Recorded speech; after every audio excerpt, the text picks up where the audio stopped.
Hey guys, so this is like the last mini twist video I'm going to make for a while, but I wanted to quickly come on and share some really quick tips with you guys because I get questions all the time. Now I did make a how to mini twist video and there are some tips in that video, but I still get questions, so I figured I would make this video to address those questions too. One of the most popular questions I get is, my twists are always frizzy. How do you get your twist not to be frizzy? Make sure that you start mini twisting on freshly washed hair.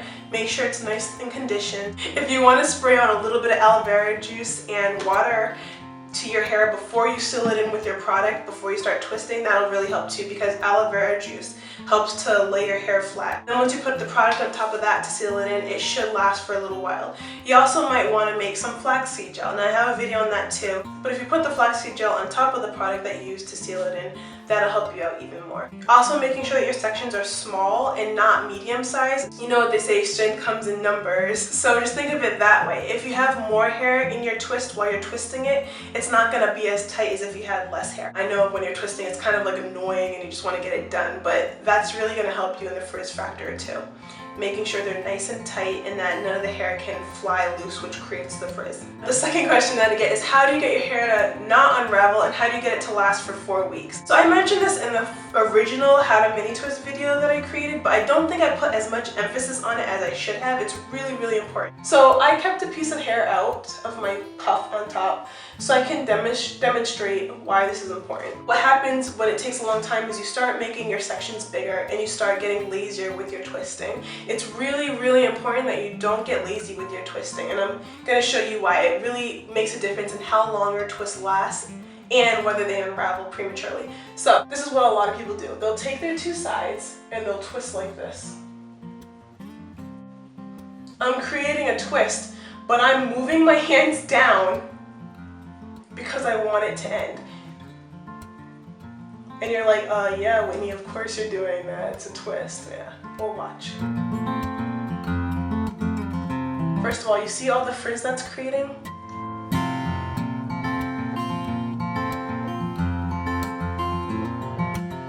Okay, so now my twist is done. It looks pretty good, right?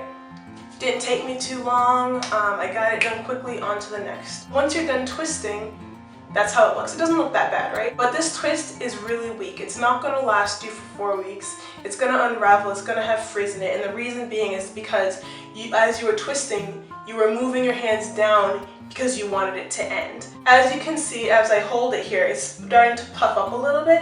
When you release your twist, it's going to puff up. As tight as it was when you released it, it's not going to be that tight in like 10 minutes, okay? It's going to always puff up. The twist is always going to get thicker, and that's the way it's going to be. This is really loose and weak. Now, you're like, yeah, well, how else can I twist this so I'm not moving my hands down? Let me show you. Okay, so now I'm going to show you how to make a strong twist. And instead of twisting it and moving your hands down, you're going to twist it in place. And you're just going to keep twisting the hair in place. It's going to get really, really tight because you're twisting in one spot. And once you can't twist anymore, then you're going to move your hands down. So you don't want to move your hands down as you're twisting. You want to twist it in place, and when you can't twist anymore, you want to let your hair tell you, okay, it's time to move down because I can't twist anymore.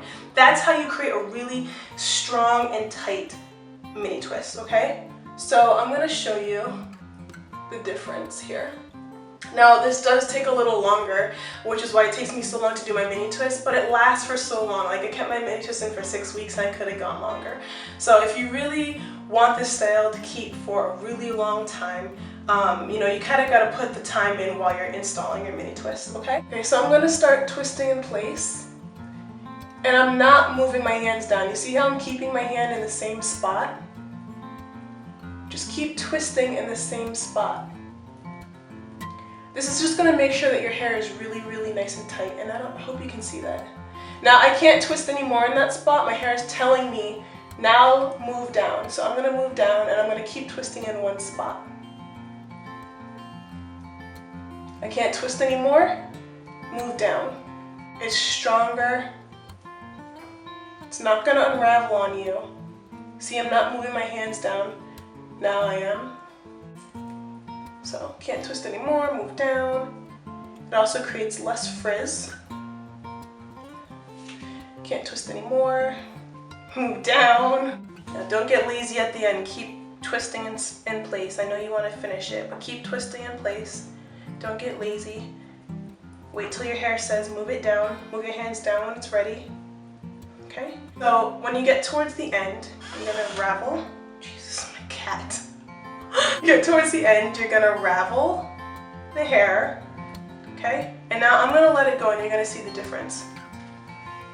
You see how tight this is? When you let it go, it's always gonna bounce back up, but because you twisted it into place, you made it so tight that it has nowhere to bounce. So this is a really nice, tight mini twist. It's gonna last you for 4 weeks. As you can see, it's still really skinny. It didn't puff up as much as the other one did. There's less frizz, and it's not gonna unravel on you. So that's really important. I mentioned it in my last video, but I don't think I put as much emphasis on it as I should have. It's really important that you don't let your hands and your tiredness and laziness dictate when you finish your twist. You really gotta make sure that you pay attention to your twisting. Make sure you listen to your hair. Let it tell you when to move your hands down, and that'll guarantee that you get a really nice, tight twist that's gonna last, okay? Another question that I get is how do you control your hair? When I do my mini twists, they're all over the place. I think that has a lot to do with how big your mini twists are. Like I said, it's strength in numbers. If your twists are big, then you have a lot of hair in them. Your hair is gonna dictate, as you guys know, our hair dictates what it does. You know, we can very rarely tell it what to do. So if you have a lot of hair in your mini twist, then it's just gonna go anywhere it wants to go. If you break that down and make sure that your mini twists are really small, not microscopic, but small enough, and you make sure that you twist your hair tight enough so that you determine the structure of your hair, then it's just gonna lay where you put it. Then if you add the fact that at night how to maintain it, wrapping it around your head, that also creates another shape for your hair. So I think the most important part is making sure that your mini twists stay the same size, make sure that they're nice and small, and make sure that you are twisting it tightly using that method of allowing the twist to tell you when to move your hair down, and add in wrapping it around your head at night. You'll be in control of your twist. And the last question that I always get is single strand knots. How do I avoid single strand knots? Now that's really a hard one. I get single strand knots all the time. Like I say, I don't go and cut them off unless they're like really, really bad, because then they could form a bigger knot. But with your mini twist, single strand knots are created especially if you play with them a lot. Now, I'm not talking about like you can style them and do whatever, but once you start like twirling the bottoms around, because your bottoms aren't twisted, those are free, it's free hair, that's going to create the knot. So try not to play with the bottom of your hair so much, and also when you're installing your mini twist, try and get the two sides that you're twisting even so that you can twist all the way down to the end of your hair. If one side is longer than the other, then you're going to have a lot of this extra hair hanging out, which is, just a free-for-all for knots, okay? So try and twist down as much as you can without borrowing from the other sides to avoid single strand knots. I hope that really helped, guys. I have a lot of other videos about how to care for your mini twists, how to install them, how to take them out, excuse me, how to take them out. I'm gonna link those all down below in the description box. Alright guys, so I hope that helped. The next video will not be about mini twists. But I definitely wanted to put this one in there before I moved on. So anyway, I'll see you guys later. Bye.